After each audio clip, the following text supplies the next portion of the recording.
Nkoze research amala ku Aloysius Bujjingo, nakola naye mumanyi mutegera bulungi nnyo.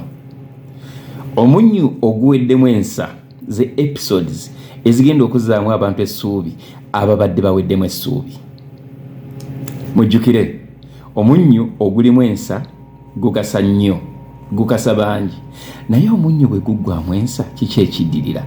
Zino ze episodes zentegekeddwa okumala emyezi wano mu Canada, naye ng'ate research ya myaka gwe kyolina okumanya over 8 years nga mpandiika nga nteekateeka. Omunnyo oguweddemu ensa tuba tutegeeza ki?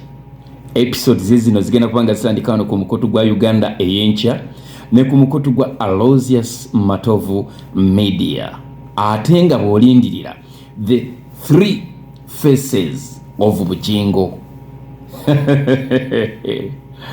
Kyolina okumanya Katonda tasasula bubi, naye ate ogenda kukizuula nti mu maaso wabaawo Katonda ate emabega ne batuula ku bintu ebitategeerekeka.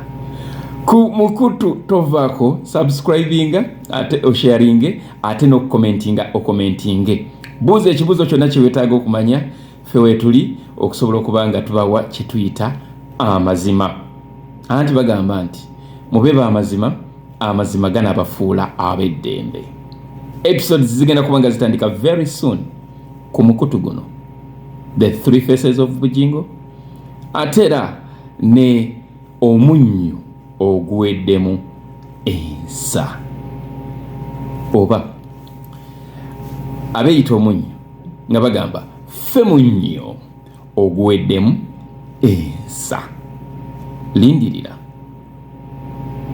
Ettaka n'amayumba ku buli luguudo lwa Uganda wamu n'okwetooloola ensi yonna mu mawanga agatali gamu nga USA, India wamu ne Bungereza. Tulina estates eziwedde okuzimbibwa. Gano makula bukula weegulire ennyumba ey'ekirooto kyo olwaleero ku bbeeyi esoboka. Naawe anoonyeza okupangisa tuzirina, ng'ate tusobola n'okukulaakulanya ettaka, amayumba oba estates zo ne zeegombesa buli muntu. Oyagala saveya oba olina ekizibu kyonna nga kyekuusa ku ttaka, bitukwase gosirike. Tusangibwa ku MT House ku maliro ogusooka room 5 ewazana ku Entebbe Road okuliraana ekizimbe kya Muguluma Empire. Osobola okutukubira oba okutuweereza obubaka ku WhatsApp namba zaffe 0773 216 588 oba 0703 824 Note 79 ne ku website www.brandpro.co.ug.